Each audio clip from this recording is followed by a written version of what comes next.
Срочные новости. Опровержение нашего недавнего выпуска про Айдына-17. Оказывается, Айдын-17 на самом деле жив. Я не умер, как сказали. На самом деле живой я. Я вам говорю, если вы хотите хороший контент снимать, значит нужно снимать. Меня нанял депутат для того, чтобы я вас мотивировал. Каным база пистер базам база анияктарның дураның болгаш базам блогерлерның элели болгаш базам. Күннің сөлгü медези болса, Айдын ончеди кымында без улуу алдарлы артизи çok болгондап медеге келген. Дорогие друзья, Айдын-17 было невероятно. Сегодня мы не нашли его среди нас. Но какая неожиданность! На месте наших съемок образовалась новая команда. В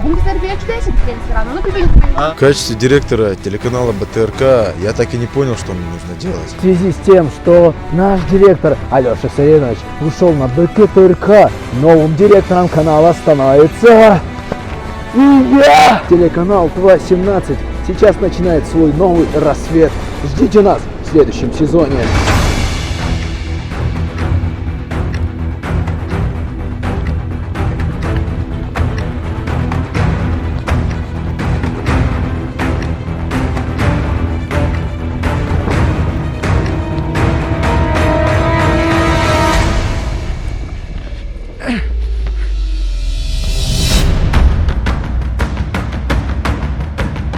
Нужно избавиться от этого Ту-18. И каким образом? Я думаю, если его попросить, он с места не сдвинется. Ну, возможно, я смогу его уговорить. Нет, слишком долго. Мне не нужны конкуренты, я должен быть один. Но конкуренция же необходима. А это идея. Ты уволен. В смысле? Ты уволена с нашего канала и основываешь свой. И руководить, конечно же, буду и я. А если руководителем захочу быть я? Тогда наши пути разойдутся. Но если встанешь у меня на пути, я тебе покоя не дам.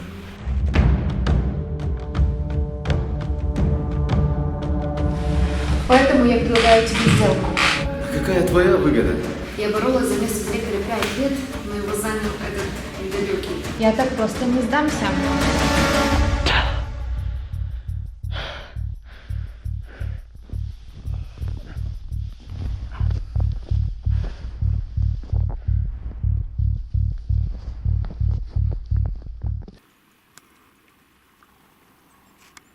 Эй, иди сюда!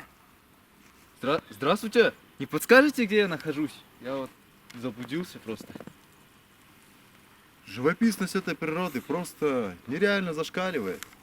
Обратись, путник, ко мне с вопросом. А где я? Где я вообще нахожусь? Дорогой путник, ты находишься в Кахемском Кажуне.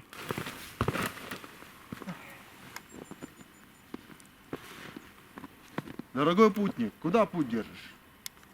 В Кахем? Тогда за мной.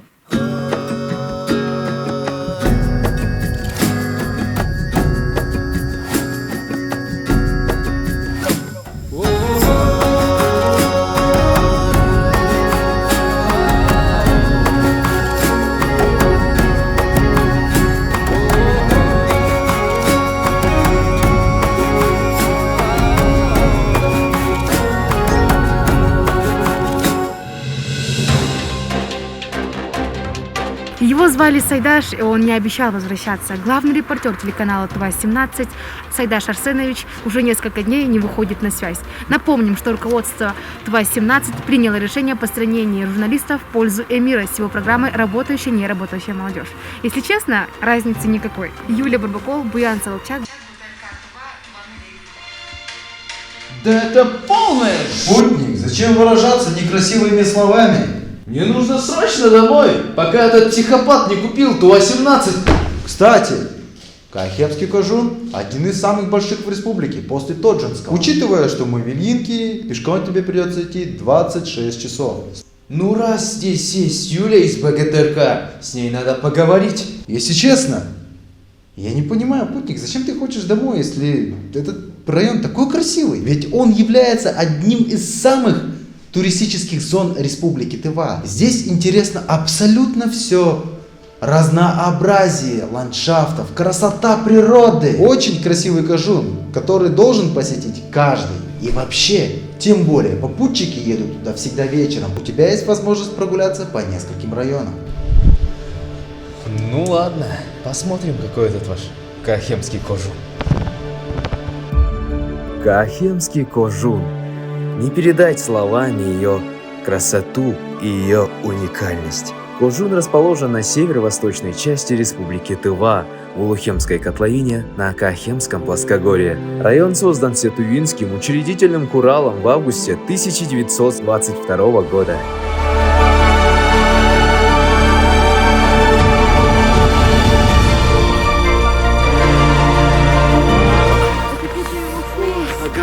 Наш маршрут по Каахемскому Кожуну большой. Мы проедем по нескольким интересным точкам, проплывем через паром, увидим достопримечательности этого района. Сам Кожун имеет 11 сельских поселений и 17 населенных пунктов. Административный центр — это Сарык-Сеп, но до него мы доберемся через Ильинку, наша первая точка. Ильинка – село Каахемского района, окруженное со всех сторон тайгой с быстротечной бурной рекой Брень, а также тихой ласковой рекой Сой. Изначальное тувинское название села – Булунаксы.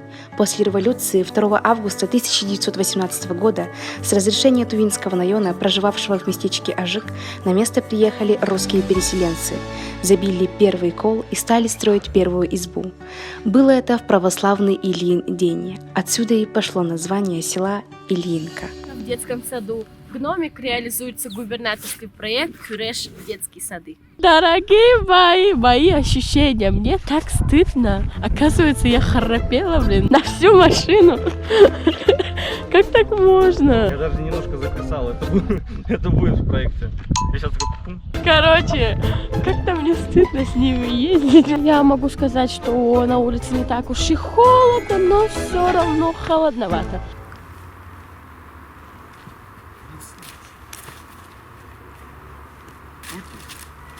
Идем за мной. Чего ты хочешь, путник?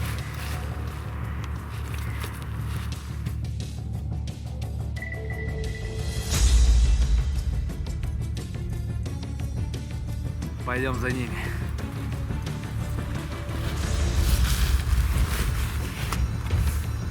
Идем за мной, путник. Бренхем основан в 1912 году русскими переселенцами под названием поселок Зубковский. В 30-е годы, в период коллективизации и перехода аратов на оседлый образ жизни, среди жителей села появляются тувинцы. Бренхем буквально переводится как река Брен.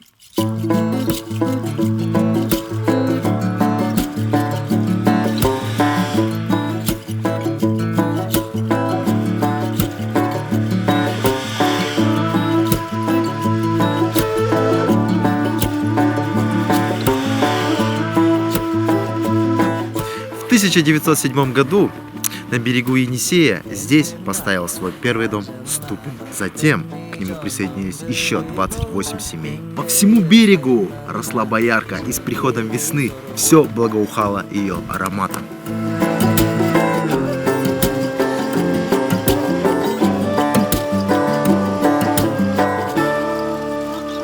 Ждем паром, а тут к нашему одному человеку пристала какая-то бабушка, не знаю, общается. Смотрит вдаль.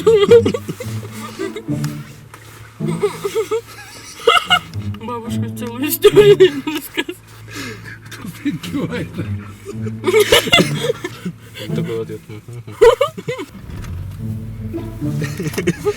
Фонтан так и будет стоять.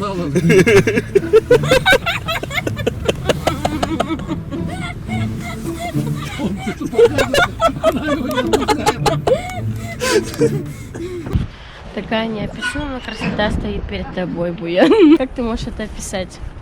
Да, красиво, горы красивые такие. Смотри. Мы добрались до села Ужбурен. Я, честно, не знала, что здесь паром. Я думала только в тот, что так паром проходит. Дорогие мои, это неописуемая красота у нас.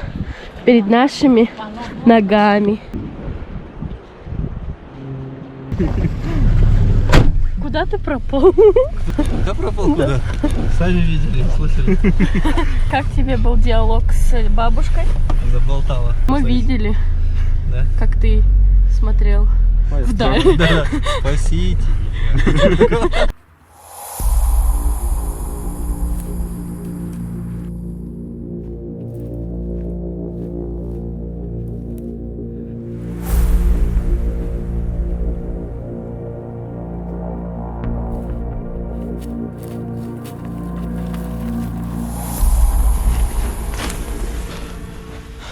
Так это же мой оператор. Хороший день, чтобы заснять Кахемский кожун. Погода отличная, красота, да? Доставай камеру, сейчас заснимем.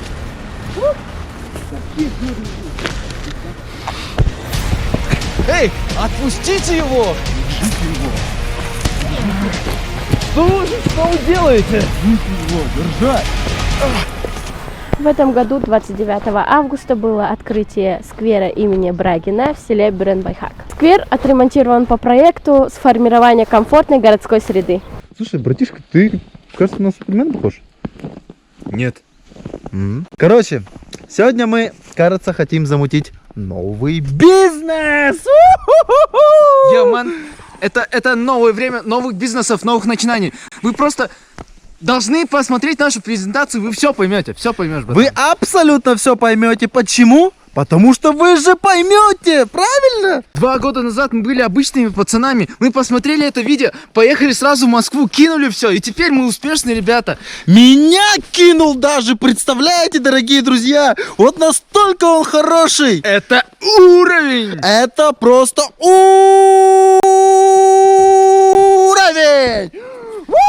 Это настолько жесткий уровень, что мы просто...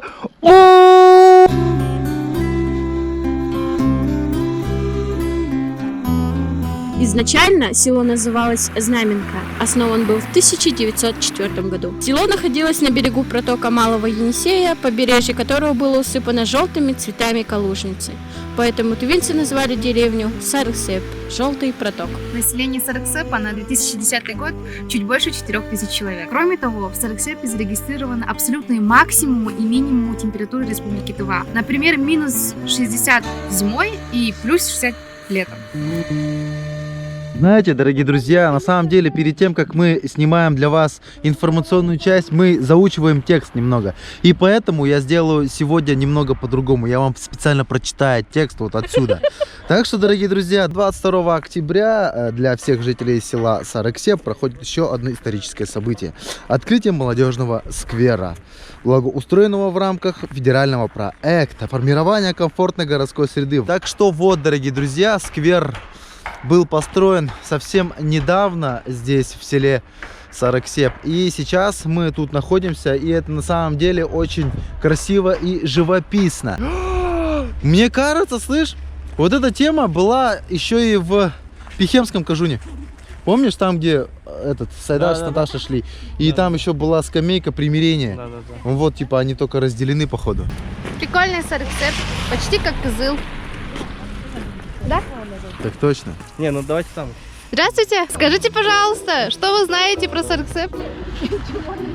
Ничего не знаете? А вы здесь живете, да? Или приехали? В гости? А, приехали в гости? Откуда? С Москвы? Нет. Откуда? Вау, мы тоже когда... А вы знаете про проект «Покоряю Тыву»?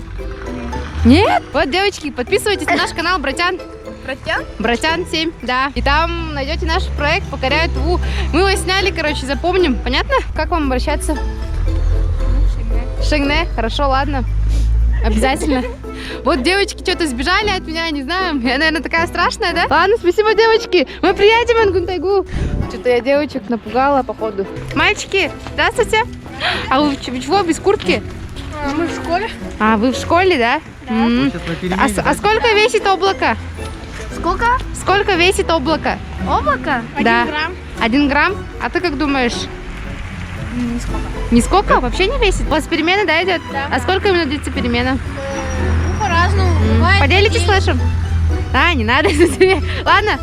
Пока. Да прибудет с вами сила. Круто, круто. Все, давайте. Здравствуйте. Здравствуйте. Скажите несколько слов. Угу, понятно. Хорошо, спасибо. Это же имбирь. Я подавился. Отличный вкус. И главное, очень дешево. А, вот это ролл. Когда вот это...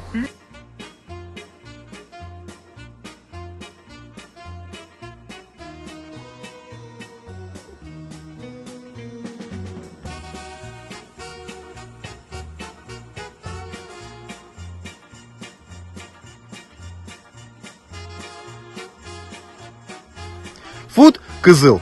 Вкусно и, главное, дешево.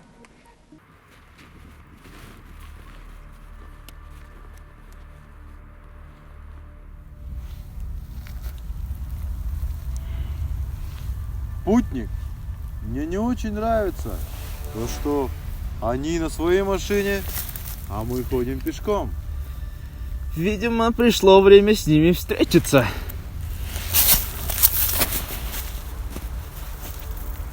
Хороший день, чтобы умереть.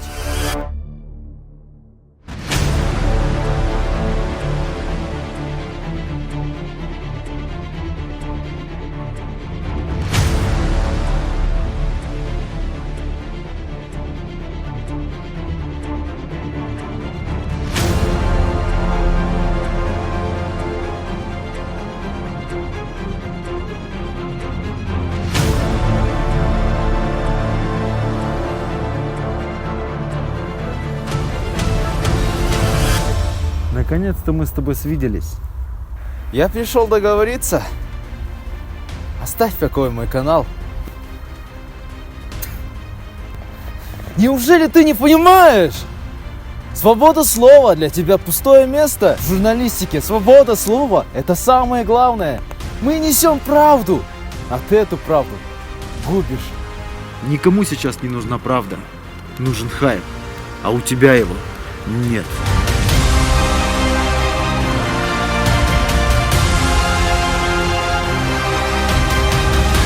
Я не допущу того, что ты сделал с каналом. Нет, Сайдаш. Я и есть канал.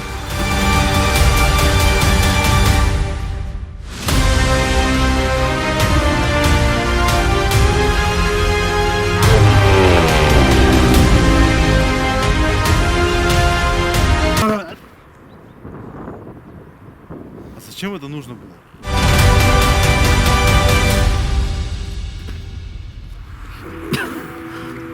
Вот и конец. Гуян Салчак, муж Сайдаш, телеканал 217.